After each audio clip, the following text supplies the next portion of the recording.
আজকে যে উপায়টি বলবো সেটা হচ্ছে শিবরাত্রির দিন যদি আপনারা এই উপায়টি করতে পারেন তাহলে কিন্তু আপনাদের যত বড়ই শত্রু হোক না কেন, সে এমনি শত্রু হোক বা গুপ্ত শত্রু হোক বা অনেক সময় হয় না পাশের বাড়ির কেউ শত্রুতা করছে বা মানে অকারণে কারণে ঝগড়া করছে আপনার সাথে, সেই ব্যক্তির কিন্তু মুখ বন্ধ হয়ে যাবে বা শত্রু আপনার দিকে মাথা তুলে তাকাতে কিন্তু পারবে না। ছোট্ট একটা উপায় আপনারা শিবরাত্রির দিন করে দেখুন, খুব ভালো রেজাল্ট পাবেন।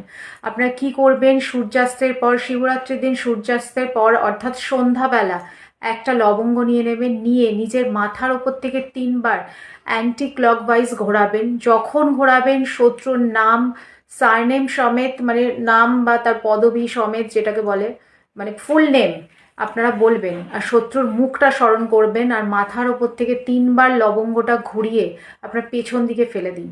এটা আপনারা ছাদে করতে পারেন বা আপনাদের যদি বাইরে উঠোনে করতে পারেন বা যাদের ফ্ল্যাটে থাকছেন তারা ব্যালকনিতেও কিন্তু করতে পারেন। করে মানে লবঙ্গটা এমন করে ফেলবেন যাতে বাইরে গিয়ে পড়ে। এই উপায়টি করুন। আপনাদের ছোট্ট একটা উপায়, যত বড়ই গুপ্ত শত্রু বা শত্রু থাকুক না কেন এই উপায়টি কিন্তু আপনারা করতে পারেন শিবরাত্রির দিন থেকে। তবে পরপর 3 দিন করতে হবে আপনাদের এই উপায়টি। করে দেখুন, শত্রু কিন্তু আপনার সামনে মাথা নত করতে বাধ্য হবে।